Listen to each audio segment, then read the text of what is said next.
This is my third year studying at the University of Edinburgh, and my major is economics and politics. It's actually tilted more towards the economics because this is a major from the School of Economics.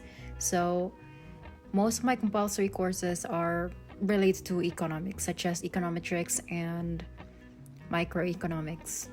So the structure of my study is more like a 2-hour lecture for each course, for each subject, and 1-hour tutorial. So it's not compulsory for you to attend lectures, but you have to be there for tutorials, especially for politics courses, attending and participation. My schedule for today is not so packed, so it's just a 1-hour tutorial for my econometrics, and that's it. But because honestly I spend a lot of time at home, I'm a homebody, so yeah, maybe today is a good day to just walk around the city.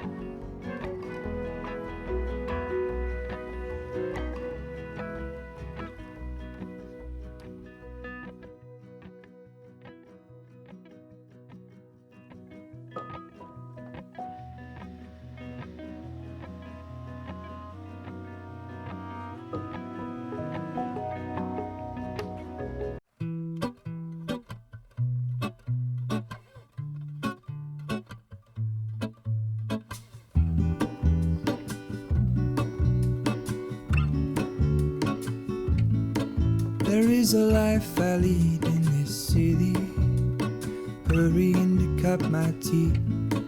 I can take what I need to get by, it doesn't make it easy. The other piece of my heart moves slow, somewhere in the great unknown. When I return from the afterglow, will you carry me like I am? So now we are talking about the more interesting stuff, scams. So we have like a very common types of scams that you can really tell from the moment you hear it or see it. Number one is about parcel delivery service. So they're gonna send you a message saying that, you know what, your parcel is due to be delivered today around this time frame. If you'd like to make any changes, use this link. I never click on the link, so I don't know what they're going to ask about, but probably your address and the method of payment. The method of payment you choose when you bought the product. Number two, this is the easiest, is that they're going to call you directly and going to ask weird stuff like, would you like a new phone? Just cut it off. This is the type of scam I fell into. So when I was in Brighton, when I was still this new high school kid who just got her first international UK bank account, I received a message saying that someone got access to my online banking app. My initial reaction, I was surprised, I panicked, and so I immediately did what they said. If you'd like to change your details, please use this link. I did.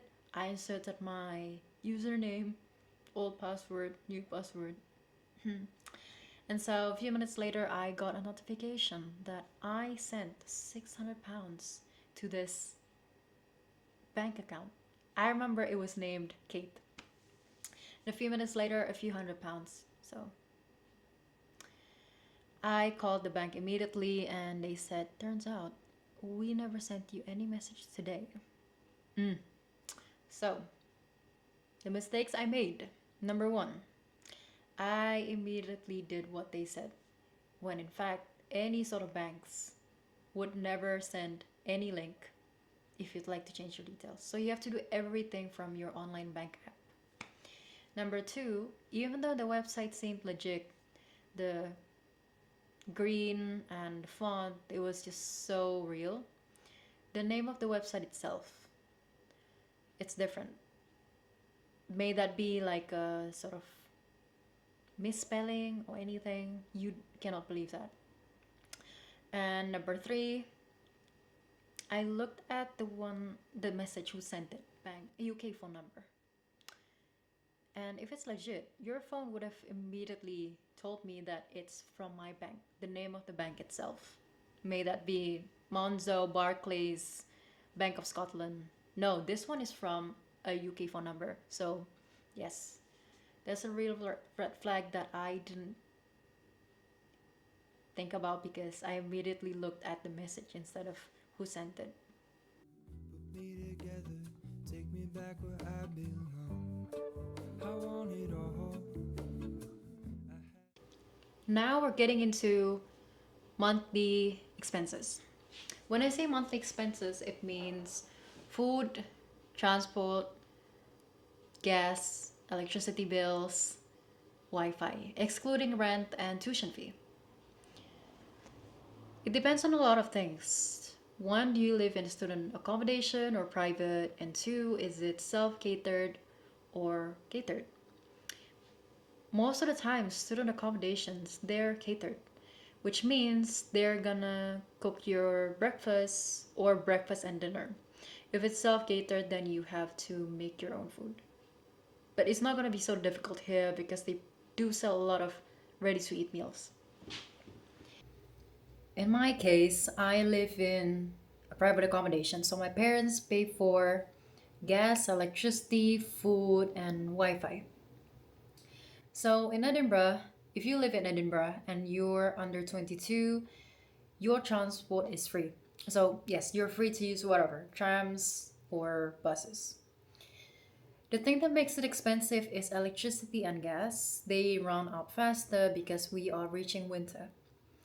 So everything total up, it should be between 700 to 900. I'm not revealing to you my monthly expenses, but yes, it should be between that range.